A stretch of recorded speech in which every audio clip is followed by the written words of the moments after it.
Hello dear student, आज हम पढ़ेंगे फॉर्म्ड एलिमेंट के बारे में। हमारे ब्लड में जो होता है फॉर्म्ड एलिमेंट जो होता है उसमें वो जो होता है 45% होता है। इसमें आरबीसी भी होती है, डब्ल्यूबीसी भी होती है और प्लेटलेट भी होता है ना। आरबीसी, डब्ल्यूबीसी और प्लेटलेट, इन तीनों की फॉर्मेशन की प्रोसेस को बोलते हैं हेमेटोपोइसिस।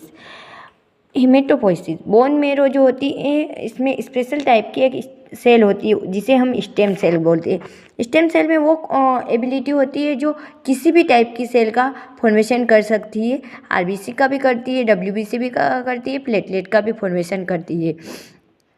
आरबीसी को हम यूरेथ्रोसाइट भी बोलते हैं। आरबीसी जो होती है 4.5 से 5.5 मिलियन पर क्यूबिक हमारे ब्लड में प्रेजेंट होती है। आरबीसी का जो शेप होता है ना बाइकोन के होता है। इसका डायमीटर जो होता है 7.2 माइक्रोन होता है और इसकी थिकनेस जो होती है 2.4 माइक्रोन होती है। ठीक है।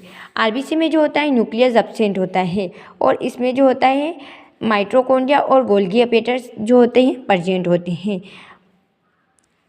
आरबीसी का फॉर्मेशन जो होता है बोन मेरो द्वारा होता है और आरबीसी की फॉर्मेशन की प्रोसेस को हम यूरेथ्रोपोइसिस बोलते हैं।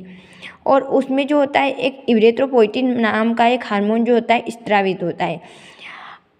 जो अर्ली स्टेज होती है ना 3 मंथ होते हैं ना बट उसका फॉर्मेशन जो होता है योग सेक द्वारा होता है। 3 से 7 मंथ में जो होता है वो लीवर द्वारा होता है और अडल्ट स्टेज जाती है। लास्ट के 3 मंथ बचते हैं उसका फॉर्मेशन बोन मेरो द्वारा होता है। और आरबीसी की लाइफ स्पेन जो होती है 120 दिन होती है। उसके बाद ये स्प्लीन के पास जाती है। आरबीसी का फंक्शन जो होता है गैसेस का ट्रांसपोर्टेशन करना, ऑक्सीजन को लंग्स टू टिश्यू, CO2 को टिश्यू से लंग्स। अगर आरबीसी इंक्रीज हुई तो इस कंडीशन को यूरेथ्रोसाइटिस बोलेंगे और डिक्रीज हुई तो इस कंडीशन को यूरेथ्रोसाइटोपिनिया बोलेंगे।